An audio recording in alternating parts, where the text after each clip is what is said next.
ಶುಕ್ರವಾರ BMTC EV ಬಸ್ನಲ್ಲಿ conductor drive ಮಾಡಿದಂತಹ ಎಫೆಕ್ಟ್ ಆ ದಿನ ನಡೆದಂತಹ ದುರ್ಘಟನೆಯಲ್ಲಿ ಓರ್ವ ಮಹಿಳೆ ಸ್ಥಳದಲ್ಲೇ ಸಾವನ್ನಪ್ಪಿದ್ರೆ ಇನ್ನೋರ್ವ ಮಹಿಳೆ ಸಲ್ಮಾ ಸುಲ್ತಾನ ಈಗ ಖಾಸಗಿ ಆಸ್ಪತ್ರೆಯಲ್ಲಿ ಸಾವು ಬದುಕಿನ ಮಧ್ಯೆ ಹೋರಾಟವನ್ನ ನಡೆಸ್ತಾ ಇದ್ದಾರೆ. ಸದ್ಯ ಅವರ ಕುಟುಂಬ ಸಾರಿಗೆ ಇಲಾಖೆಯ ಸಹಾಯ ಹಸ್ತದಲ್ಲಿದೆ. ಇದ್ರ ಬಗ್ಗೆ ಏನ್ ಹೇಳ್ತಾರೆ ಅಂತ ನನ್ನ ಜೊತೆಗೆ ಖುದ್ದು ಸಾರಿಗೆ ಸಚಿವರೇ ಇದ್ದಾರೆ, ಅವ್ರನ್ನ ಮಾತನಾಡಿಸ್ತಾ ಹೋಗ್ತಾನೆ.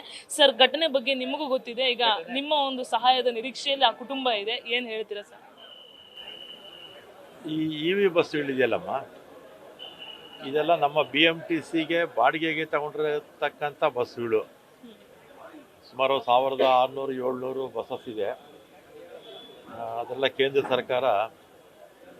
ಸರ್ಕಾರದ ನೀತಿಯಂತೆ ಖಾಸಗಿಯವರಿಗೆ ಅವರು ಸಬ್ಸಿಡಿ ಕೊಡ್ತಾರೆ. ಖಾಸಗಿಯವ್ರ ಹತ್ರ ನಾವು ಬಾಡಿಗೆಗೆ ತಗೋಬೇಕು, ಕಿಲೋಮೀಟ್ರಿಗೆ ಇಷ್ಟು ಅಂತ ಕೊಡಬೇಕು. ಕಂಡಕ್ಟರ್ ನಮ್ಮದು, ಡ್ರೈವರು ಸಂಸ್ಥೆದು, ಮತ್ತು ಮೇಂಟೆನೆನ್ಸು ಸಂಸ್ಥೆದು. ಕಂಡಕ್ಟರು ನಮ್ಮವರೇ ಇರ್ತಾರೆ. ಕಂಡಕ್ಟರು ಬಸ್ ಚಲಾಯಿಸಿದ್ದು ತಪ್ಪು. ಕಂಡಕ್ಟ್ರಿಗೆ ಏನು ಶಿಕ್ಷೆ ಕೊಡಬೇಕೋ ನಮ್ಮ ಇಲಾಖೆ ಕೊಡ್ತಾರೆ. ಮತ್ತು ನಮ್ಮ KSRTC ಬಸ್ಸುಗಳಲ್ಲಿ ಏನಾದರೂ ಆಕ್ಸಿಡೆಂಟ್ ಆದರೆ ಆಸ್ಪತ್ರೆ ಖರ್ಚು ಸಂಪೂರ್ಣವಾಗಿ ನಾವೇ ಭರಿಸ್ತೀವಿ. ಇದು ಟಾಟಾ ಕಂಪ್ನಿಯವ್ರದ್ದು. ಅವ್ರಿಗೂ ನಮ್ಮ MD ಕರೆದು ಹೇಳಿದ್ದಾರೆ. ಆದರೆ ಅವ್ರು ಇನ್ಶೂರೆನ್ಸ್ ತಗೋಬೇಕು ಅಂತ ಅವ್ರು ಹೇಳ್ತಾರಂತೆ. ನಾನು ನಮ್ಮ KSRTC ವತಿಯಿಂದ 50,000 ರೂಪಾಯಿ ಅವ್ರು ಕೊಟ್ಟಿದ್ದಾರೆ. ಇನ್ನೂ ಒಂದು 50,000 ಕೊಡಿ ಅಂತ ನಾನು ಹೇಳಿದ್ದೀನಿ. ಆಮೇಲೆ ಆ ಟಾಟಾ ಕಂಪ್ನಿಯವ್ರನ್ನ ಕರೆದು ಅದೇನು ಅವ್ರ ಖರ್ಚು ವೆಚ್ಚ ಆಗುತ್ತೋ ಅವ್ರ ಕಡೆಯಿಂದ ಕೊಡಿಸಿ ಅಂತ ಹೇಳಿದ್ದೀನಿ. ಈ ಥರ ಕಂಡಕ್ಟರು ಬಸ್ ಓಡಿಸಿದ್ದು ತಪ್ಪು.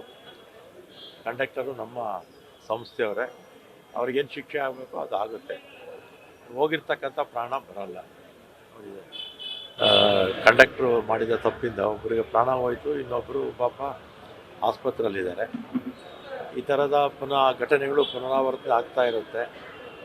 ನಮ್ಮ MD ಅವರು ಇದನ್ನೆಲ್ಲ ತಪ್ಪು ಮಾಡುವಂಥವ್ರನ್ನ ಶಿಕ್ಷೆ ಅವರು ಸರಿಯಾಗಿ ಕೊಡದೇ ಇದ್ದರೆ ಈ ರೀತಿ ಘಟನೆಗಳನ್ನ ಭಾಳ ಸುಲಭವಾಗಿ ತೊಗೊಂಡ್ಬಿಡ್ತಾರೆ.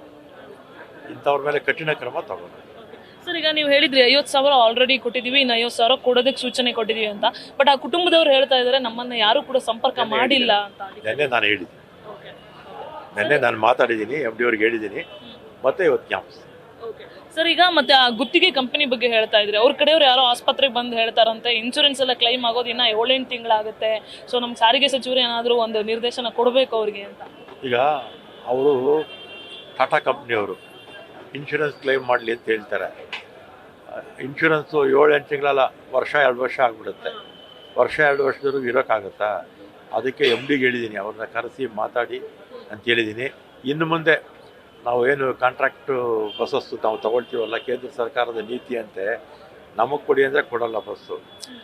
ಅವ್ರೇನು ಮಾಡ್ತಾರೆ, ಪ್ರೈವೇಟ್ ಟೆಂಡ್ರ್ ಕರೆದಾಗ ಟಾಟಾ, ಲೇಲ್ಯಾಂಡು ಈ ಥರ ಸಂಸ್ಥೆಗಳು ಕೊಡ್ತಾರೆ. ನಾವು ಕಂಡೀಷನ್ನು ಹಾಕ್ತೀವಿ, ಈ ಥರ ಆಕ್ಸಿಡೆಂಟ್ಸ್ ಆದರೆ ನಾವೇನು ಪರಿಹಾರ ಕೊಡ್ತೀವಿ ಅದನ್ನು ಆ ಖಾಸಗಿ ಕಂಪ್ನಿಗಳು ಕೊಡಬೇಕು ಅಂತ ಹಾಕ್ತೀವಿ. ಇನ್ನು ಮೇಲೆ ಆ ಥರದ್ದು ಏನಾದರೂ ರೂಲ್ಸ್ ಮಾಡ್ತೀವಿ. ಇನ್ನು ಮುಂದಕ್ಕೆ ತಗೊಳ್ಳೋದನ್ನ ಆ ರೀತಿ ಮಾಡ್ತೀವಿ. ಆ ಕುಟುಂಬ ಇನ್ನೊಂದು ಎಷ್ಟು ದಿನದೊಳಗೆ ನಿರೀಕ್ಷೆ ಮಾಡ್ಬೋದು ಸರ್? ಇವತ್ತೇ ನಾನು ಹೇಳ್ತೀನಮ್ಮ, ನೆನ್ನೆ ಮಾತಾಡಿದೆ, ಇವತ್ತು ಮತ್ತೆ ಮಾತಾಡ್ತೀನಿ. ಇಮಿಡಿಯೇಟಾಗಿ ಕೊಡಿಸೋ ವ್ಯವಸ್ಥೆ ಮಾಡ್ತೀನಿ.